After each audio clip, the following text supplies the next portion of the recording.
আমার মাকে সবসময় দেখতাম বাড়তি কোনো মশলা ছাড়া ঘরোয়া যেসব মশলা সেসব দিয়ে এত মজা করে বিরিয়ানি রান্না করতো। আজকে আমি সেই রেসিপিটাই আপনাদের মাঝে শেয়ার করব। আসসালামু আলাইকুম এভরিওয়ান, কেমন আছেন সবাই? আমি বিরিয়ানি রান্নার জন্য 1.5 কেজি ওজনের একটা ফার্মের মুরগি নিয়েছি। মুরগিটাকে আমি লবণ এবং লেবু দিয়ে কিছুক্ষণ মেরিনেট করে রাখলাম। এখন পেঁয়াজের বেরেস্তা করে নিচ্ছি বিরিয়ানির জন্য। দেখুন আমার বেরেস্তা করা হয়ে গিয়েছে। এখন আমি ওই তেলের ভেতরে গরম মশলা দিয়ে দিলাম। গরম মশলাটা কিছুক্ষণ ভেজে নিয়েই আমি পেঁয়াজ দিয়ে দিলাম মুরগিটা রান্না করার জন্য।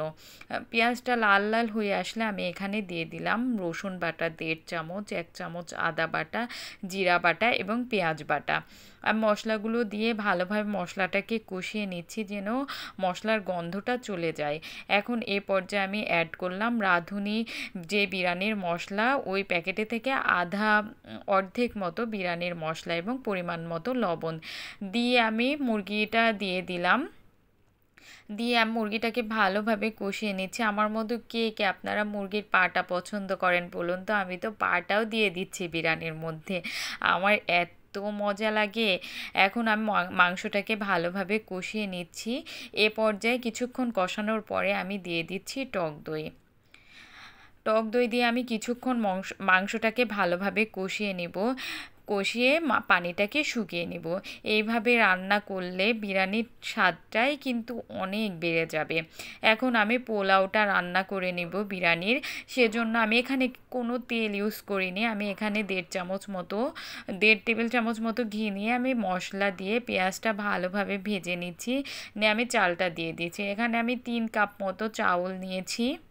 চাউলটা দিয়ে আমি ভালোভাবে ভেজে নিচ্ছি। আমি লাল লাল করে ভালোভাবে ভেজে নিচ্ছি। এখন আমি সামান্য পরিমাণ আদা এবং রসুন বাটা এর সঙ্গে অ্যাড করলাম, করে আমি চাউলটাকে ভালোভাবে ভেজে নিলাম। ভাজা হয়ে গেলে আমি এখানে গরম পানি অ্যাড করলাম। যে পরিমাণ চাউল দিয়েছি তার ডাবল আমি পানি নিয়েছি। এখন পানিটা হালকা ফুটে আসলে আমি এখানে গুঁড়ো দুধ অ্যাড করলাম এবং দিয়ে দিলাম কয়েক টুকরো কাঁচামরিচ। আপনারা যে যেমন ঝাল পছন্দ করেন সেই পরিমাণ ঝাল দিতে পারেন, মরিচ দিতে পারেন। পানিটা কমে আসলে আমি এখানে আগে থেকে রান্না করা মুরগিটা দিয়ে দিব। দেখুন মুরগির কালারটা কি সুন্দর এসেছে, তাই না? এভাবে একবার রান্না করেই দেখবেন, এত মজা হয় খেতে। মায়ের রান্না তো মায়ের রান্নাই বলুন, যেখানেই খান মায়ের হাতের মতো স্বাদ আপনারা কোথাও পাবেন না। দেখুন আমার রান্নাটা কিন্তু হয়ে গিয়েছে প্রায়।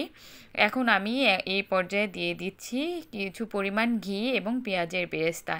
এইটার কারণে স্বাদটা কিন্তু আরও বেড়ে যাবে বিরিয়ানির। এখন 2 মিনিট মতো লো হিটে আমি বিরিয়ানিটা রান্না করে নিব। আমার কিন্তু বিরিয়ানি রান্নাটা হয়ে গিয়েছে একদম ঘরোয়া মশলায়। এইভাবে একবার রান্না করেই দেখবেন, মুখে স্বাদ লেগে থাকবে, আর অন্যভাবে আপনার রান্না করতে ভালো লাগবে না। আমার রান্নাটা ভালো লাগলে সবাই বেশি বেশি শেয়ার দিবেন।